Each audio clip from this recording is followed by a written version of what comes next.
So a long time ago, when I was still just a young audiophile slash home theater enthusiast, back in the late 90s and early 2000s, and I could barely afford to buy used audio equipment at thrift stores and pawn shops, places like that, I still remember walking into the Best Buy Magnolia showrooms and seeing the Definitive Technology speakers on display there all the time. And even at least on more than one occasion, getting a demo from one of the salespeople to hear what those speakers actually sounded like. And the home theater or Magnolia guys would talk about them in pretty high regard, like there's some pretty good speakers. Nowadays, you don't really hear too much about Definitive Technology anymore. This new Definitive Dimension series just came out in 2023, but I believe that Best Buy has actually completely pulled Definitive Technology speakers from their showrooms. They don't even show them off anymore. They're, as far as I can tell, pretty much just an online order type of thing. They don't have them in the stores now. So when I was walking through my local Best Buy the other day and I saw a pair of Definitive Technology Dymension DM60 towers that they had open box at an insanely low price, I decided I was going to pick them up and listen to them myself on my own gear in my own room and try to find out, is there a good reason why Best Buy dropped them, and it seems like people probably aren't buying Definitive as much as they used to? Or is this kind of just a brand that people are sleeping on right now and not really paying attention to, but they should? So if that sounds interesting to you, stick around, and also make sure you like and subscribe so that you can see more videos like this as they come out.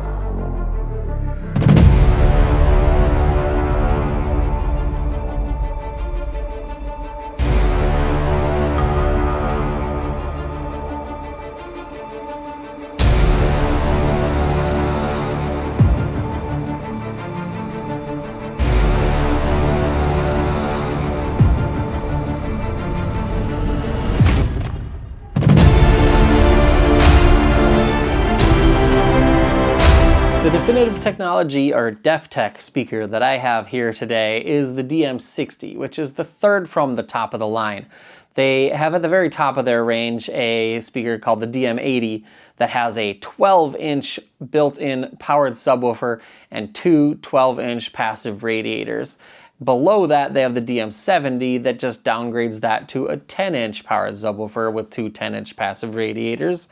And then you have this speaker, which has an 8-inch powered subwoofer and two 8-inch passive radiators. And then below that, they have the DM40, which has no powered subwoofers built into it, but it does have larger mid-bass drivers in this speaker. So the DM80 and the DM70 have 5.25-inch mid-bass drivers. There's two of them on the front and on the back. On the DM70 and the DM80. This, the DM60, you have 4.5-inch mid-bass drivers, two on the front and two on the back. And then when you go down to the DM40, it goes back up to those 5.25-inch mid-bass drivers, two on the front, two on the back. And then all the speakers have the exact same tweeter. There's a 1-inch pure aluminum dome tweeter on the front and on the back, and that's the same on all of their towers. In addition to the 4 towers in the Dymension series, they also have a pretty monstrous center channel that has an 8-inch powered subwoofer in it as well, just like these towers do. And then they have a slim on-wall that can be used as a center channel or as an LCR or on-wall surrounds that has the same tweeter, two 4-inch woofers, two 4-inch passive radiators, and it's only about, I think it's like 5.5 inches deep and wide, and it's pretty tall. It's like a 30-ish inch tall. I haven't looked up the dimensions, but it's something in that range. So they consider that speaker a center channel, but like I said, it can be used as an LCR or even on-wall surround speaker. And then they make the DM90, which is an Atmos topper. The Atmos topper is cool because if you have the DM70s or the DM80s, there's a little metal plate on the top of the speaker, and you can just set those Atmos toppers on top of your towers, and then your binding posts connect in the, the usual spot on the lower back of the towers, and you get your up-firing speaker built into your towers, essentially, when you buy the DM90s. And then they also have the DM95s, which the DM95s are your kind of like wedge-shaped, like mount them up high so they're kind of pointing downwards Atmos speakers that essentially, like if you have these DM60s, you would probably want to buy those because the DM60s aren't compatible with the Atmos toppers that sit on top of the bigger towers. So it's a pretty full line if you're building a home theater and you want to do all definitive technology. They pretty much have a speaker that'll serve every purpose for a home theater. Now, talking about the styling of these speakers, I think, honestly, I know that us in the like hi-fi, audiophile home theater community, we like to claim that the looks of the products don't really matter that much. But I honestly have a very strong feeling that that's part of why these speakers, and I could be completely wrong. This is an assumption that I'm making that Definitive is just not selling a lot of speakers anymore, but maybe I'm wrong. Maybe they're doing just fine. But I feel like the fact that they got pulled out of Best Buys recently just means, that they must not be selling particularly well. At least they weren't at Best Buy. But I'm going on a tangent here. I genuinely think, even though I know that we in the audiophile community like to pretend that the looks don't matter, I think that's part of why these speakers are not selling particularly well, because they're just nothing to look at. It's a completely like straight rectangular box wrapped in cloth with it's kind of almost like a brushed metal looking, but it is wood top. And then it has this little band around the middle of the speaker. And then it has the, the black outrigger feet. And there's just really nothing to look at here. If you have cats, they're going to love these speakers, but you're not going to love what your cats do to them. I guarantee they are going to treat these things like scratching poles, and all of this grill cloth that wraps around the bottom half of the speaker is just going to be completely destroyed. But yeah, styling-wise, just nothing really to look at. The only thing that I would say I really enjoy is the outrigger feet. And actually, I would say it's kind of necessary, especially with these, because these are such a narrow tower. I believe they come in at under 6 inches wide. If you were to set these on a fairly plush carpet without the outrigger feet, they will fall over if somebody walks by them too quickly and there's a little bit of a breeze. It'll knock them right over. So the outrigger feet that they include is a really nice bonus. And also, they even give you some really high quality carpet spikes. So right now I have them on the carpet spikes, except for the speaker that I have over there on the other side of the room. I took one of the spikes out of it. But yeah, they give you these. These are just a solid chunk of metal. And yeah, this feels like almost like something that you would buy aftermarket or with some much higher cost speakers. I really like these. And then if you're going to set your speakers on like a hard surface, they give you metal, just flat feet as well. The one minor, extremely minor complaint that I would have about this is the material that they put on the bottom here is almost like a felt tape that they stick onto the bottom of this metal foot. And so if you put your speakers, like up in my living room, I've got like a hardwood floor up there. And if you put your speakers on these feet and then you try to slide them around to adjust them, this material on the bottom, this is actually one of the better ones, but I think I have another one down here somewhere. Yeah, this one is starting to get torn up quite a bit. And so your speaker feet, the tape will start to peel back, and then you'll just have like this torn up sticky mess instead of the nice like felt there. I feel like they should probably just do like, a half inch, or not half inch, maybe a 1/4 inch thick like rubber pad on the bottom of these versus this. But that, like I said, that's an extremely minor complaint. But yeah, styling wise, the only thing that I really think that these things have going for them are those outrigger feet. And how did I test the DefTech DM60s here? Well, I've had them for over a month, and I had them in my living room basically the entire time, pretty much set up as the only speakers going in my home theater and hi-fi setup. And I listened to probably at least 100 hours, if not more hours of music in that time, and watched several movies and, cinematic style TV shows using only these, no subwoofers or anything like that in the system. And also, how did I have them set up? So there are a few different ways you can configure the DM60s. In addition to like normal speakers where you have to worry about positioning them and stuff like that. With these, you also have to figure out how high you want the subwoofer level, and there's also a switch on the back for, do you want the tweeter on the back playing at the same volume as the tweeter up at the front, or do you want to knock it down by 6 decibels? So it took a little while, like definitely a few days, to figure out what I thought sounded best for these. But what sounded best for them in my room was I had the speakers pulled probably 1.5 feet away from the acoustic panels that I threw together when I first moved into this house. So a little bit more than 1.5 feet away from the front wall. I had them towed in so they're pointing directly at me. That was hugely important. When they were towed straight or pointed straight out into the room, I really was not happy with the sound when I first set them up that way. But yeah, pointing them at me directly helped a lot. In my living room, I had the tweeter at the higher output level, so it'd be the same as the front tweeter. In this room, however, I did feel like it sounds better with the tweeter at its 6 dB down from the front tweeter. But yeah, up in my living room, I think just because it's a larger space and I had the speakers further away from the wall, and I've got the acoustic panels behind the speakers, they sounded fine having the tweeters at the same volume, whether I was out of the front and the back. And then the subwoofer level, I had it set to basically exactly halfway.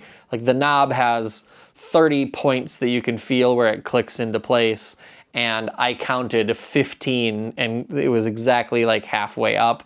That's pretty much what sounded ideal to me with these speakers.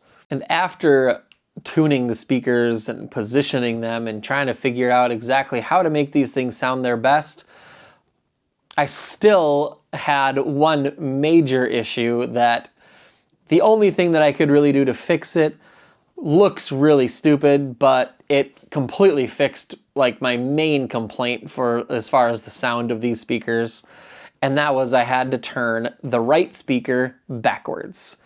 Sounds totally ridiculous, but you probably can't, maybe you can, but the tweeter on these speakers is offset so it's closer to the left edge of the speaker here. And also, the active subwoofer is up here, and it's only on the one side. You get a passive radiator down here on each side, but the active woofer is only on the left side. So when I had both speakers facing forwards, and since they are both set up like that, where the woofer is on the left side and the tweeter is on the left side on both speakers, the imaging was just completely impossible to get right. Flipping the right speaker backwards so that now it would be a mirror image of both speakers, where I have a tweeter on the outside on each speaker and the active woofer on the outside on each speaker, made a very large difference in how enjoyable the speakers were to listen to. Before I did that, I'm extremely picky, obviously, but I kind of hated the way that they sounded, because I could clearly hear that not all, but the majority of the bass was lopsided and the imaging was lopsided. So flipping the speakers around so they are an exact mirror image of each other, except for the fact that the speaker on the right had the plate amp and the power cord and the speaker cables going into it. That obviously looked really stupid, but that's what made them sound the best. So I genuinely think if I was someone who worked at Sound United / Definitive Technology, I would say we need to produce a dedicated, like actually labeled left and right speaker. And it wouldn't even actually be that hard.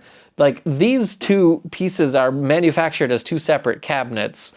And so they could produce the top cabinet exactly the same. And they just basically flip it around for whether it's going to be the left or the right. And then the bottom cabinet, the only difference between if they were making a left version or a right version is where the plate amp is. So if they wanted to essentially in the like the manufacturing line for these cabinets, they could do the cutout where the plate amp goes on the front and the back. And then when they're doing the assembly of the speakers, when they're doing a right speaker, then the plate amp would go on one side, and then they could just put a blanking plate on the other side. And then when they're making a speaker that's going to be the left speaker, it would just be vice versa. And so they could actually very easily manufacture a dedicated left and a dedicated right. And then I would just say the biggest thing it would probably be in logistics. They would have to make sure that all of their partners are aware of how these speakers are supposed to be sold. On every single box, it'd have to have in very large writing, like, you know, left speaker, Definitive DM60 left speaker, Definitive DM60 right speaker, and they'd always have to sell them as a matched pair. So I can see why they don't do that. But then if you're not going to do that, then put the tweeter in the center. And then instead of having an active driver and two passive radiators, just do a force canceling design where you just have two active 8-inch drivers. Like, I know that's probably going to raise the cost of the speakers a little bit, but it would make them sound so much better. Like, honestly, like having them actually be a mirror image of each other made such a big difference in the sound for me that it feels like maybe it's the biggest reason why a lot of people probably don't like Definitive these days. And this is a brand that, like I said, when I was growing up was regarded very highly, and I would like to be able to see them to come back to that status. So maybe little tweaks like that might help them get back to where they used to be. And then, so after basically figuring out how to configure the speakers so they actually sound as best as they can in my room, they're not bad. Like, they're genuinely not terrible speakers.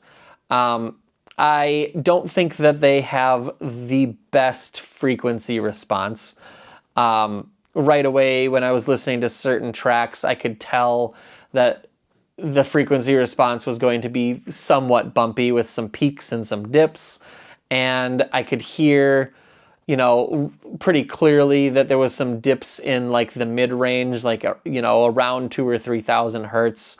There were some pretty big dips, and it sounded like, especially when you cranked it up high, they can get a little bit shouty in the upper frequency range, like past 10K, but they're not bad. I would say for the price of these things, they're about $1,000 a piece if you don't find them on an insanely good open box deal. Mine were under $400 a copy. So at this price point, they're probably going to be the best performing speakers that you could find for how cheap these towers are, especially with the fact that they can play so deep that you would probably not need subwoofers with them. But yeah, I'll put up my frequency response graph now. Like, and don't pay too much attention to these in comparison to other people's frequency response graphs.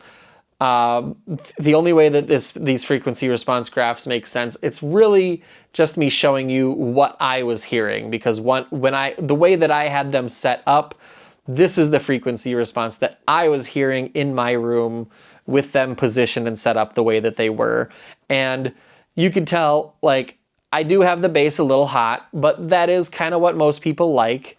But then there are some pretty big dips. I think there's a dip somewhere around, like I said, like just after 2000 hertz, there's a bit of a dip, and there's a bit of a peak there. I think there's a peak right before that and right after that as well.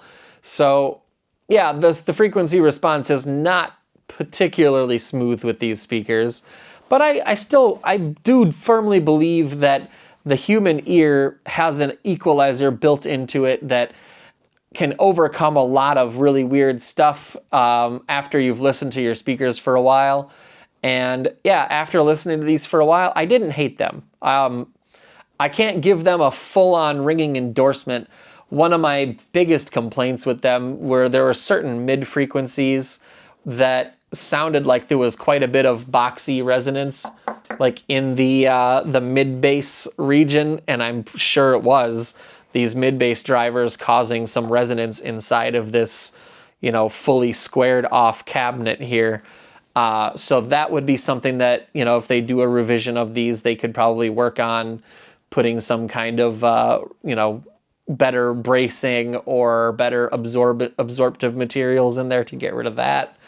But yeah, they're okay, but like I said, they're not amazing speakers. They didn't blow me away, but they also didn't completely disappoint me either. And at the price point that they're at, like, they're actually pretty good for how cheap they are. So would I recommend the Definitive Technology DM60s or any of the Definitive Technology speakers in the Dymension range? I would say if you can get them at a really good deal, like I believe they've lowered the MSRP of these quite a bit in the past, like couple of years since 2023 when they launched this new line, which, I mean, in 2026 when everything is getting more expensive, if speakers are getting cheaper, that's obviously a win. But yeah, if you can, like how I snagged these for just under $400 per speaker, I would say, yeah, then you probably do want to buy them if you need some speakers and you want them to play loud and deep, and like you're not particularly bothered about having the most accurate frequency response.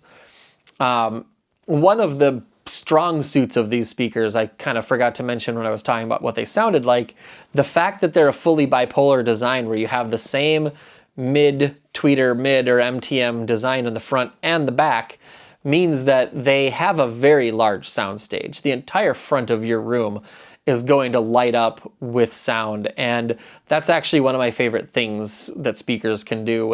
When you're watching a movie or a TV show or listening to a song that's mixed to have these kind of effects in it, and it sounds like something is coming from beyond the edges of the speakers, like you got a speaker here and here, and it sounds like sounds are coming from way out here.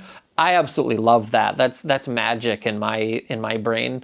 So these do that very well because of that bipolar design, like especially because, like I said, you have to have them towed in, like pointed directly at your listening position, which means that the rear speakers are pointed out really far. So that helps to broaden the soundstage quite a lot. But yeah, if you came across a pair of these open box like I did and you're looking for some speakers for, I mean, if you don't have anything decent right now, then obviously they're probably going to be worth buying. And if you're looking for some nice speakers for a second room or a second system in your house or something like that, then they're also 100% worth picking up. But yeah, they're not a perfect speaker. I mean, obviously nothing is, but I definitely think that I can see why Definitive has kind of fallen out of favor, but I do genuinely think that a very large part of it is just the styling.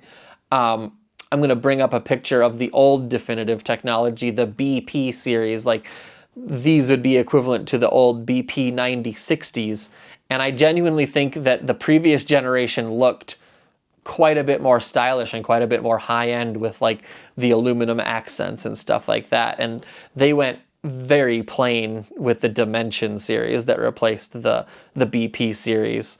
So if I were, like I said earlier, if I worked at Definitive Technology, I would definitely kind of look at what another company that Sandy Gross started, Golden Ear. I would kind of look at what those guys did as far as the styling goes of your speakers, and not necessarily copy that, but take some inspiration from it. Because when Golden Ear first started, which that's the company that Sandy Gross started after he left Definitive Technology, when they first started, they were doing the exact same thing with basically a black sock that covers the entire speaker cabinet. But nowadays, if you look at the Golden Ear speakers, they're still not like anything super, super flashy and like design first. But they look way better than they used to with the high gloss finishes, and then they have like a curved speaker grill that goes across, like over all of the drivers in the front. Like, they look a lot more stylish than they did when they first came out. And I think Definitive could do something like that to kind of bring themselves back into the hi-fi discussion, essentially, because I do genuinely think like a lot of it is the styling, but obviously a lot of it is the sound too. So like I said, I don't hate the way that these speakers sound, but I definitely do think that they could step up their game significantly. Like I was saying, they need to either build dedicated, this is the left speaker, this is the right speaker, so that when they have the tweeter offset to one side, it's mirror imaged on the other side. It's not on the same side on both speakers. And then, like I said earlier, do a force canceling design for your built-in powered subwoofers. Get rid of the passive radiators. Just do like something similar to like the KEF KC62 and KEF KC92, or the SVS SB, or the SVS 3000 micro subwoofer, where they just have two speaker drivers going like this in a force canceling design. If you built that into these cabinets so that you had the same bass coming out of both sides versus having an active driver on one side and two passive radiators, I genuinely think that that would bring the sound quality up quite a bit. And so if they did that combined with the styling upgrades, I feel like the next generation of Definitive Technology speakers could be really good. Or they could stick to this formula and just keep losing customers and having people going to other brands that have stepped up their styling and sound quality. So that is just my take on the Definitive Dymension DM60 towers, and my opinion on what they should do to try to bring themselves back up in the market. So if you guys like this video, make sure that you subscribe to the channel and that you give this video a like and click on that bell notification icon. And also, if the hype button shows up for you, hype up my channel, because that helps a lot with the algorithm and boosting my video and who these videos get sent to. If you guys do all that stuff, I will be super, super grateful. Also, there's a lot of call to actions at the end of this video. Most of you probably aren't watching anymore, but if you are buying anything on Amazon, use my generic Amazon affiliate link that I'm putting in the description below. And I mean, if you do want to buy some Definitive Technology speakers, if they have them on there, I haven't looked lately, but if they do, I will link some of those in there directly as well. And yeah, if you guys do any of that stuff for me, I would be super, super thrilled. And thank you so much for watching. I'll see you guys in the next one.